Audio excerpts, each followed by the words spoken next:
Au Canada, des températures approchant les 30 degrés et le vent favorisent la progression du gigantesque incendie qui ravage la région de Fort McMurray, alors que le transfert des personnes évacuées du nord vers le sud de la ville se poursuit.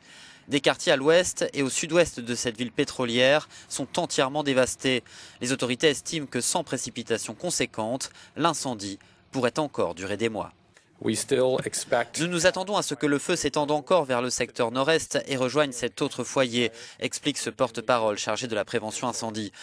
Nous pensons qu'il y a de fortes probabilités que le feu s'étende au-delà de la frontière avec le Saskatchewan avant ce soir. Nous attendons une recrudescence du feu durant toute la journée et il continue de s'éloigner de la ville, mais cela va être encore une journée éprouvante pour les pompiers. Les groupes pétroliers ont cessé une partie de leurs activités, réduisant d'un quart la production quotidienne du Canada. Bien sûr, ce feu affecte le secteur de l'énergie dans la région, admet la première ministre de l'Alberta. Hier, l'entreprise Suncor a commencé une évacuation préventive de son personnel non essentiel de son site, ainsi que d'une base de vie qui pourrait être menacée par les flammes aujourd'hui. Plus de 1100 pompiers combattent 45 feux à travers la province de l'Alberta, dont 6 sont totalement hors de contrôle. En moins de 24 heures, 55 km² de plus ont flambé.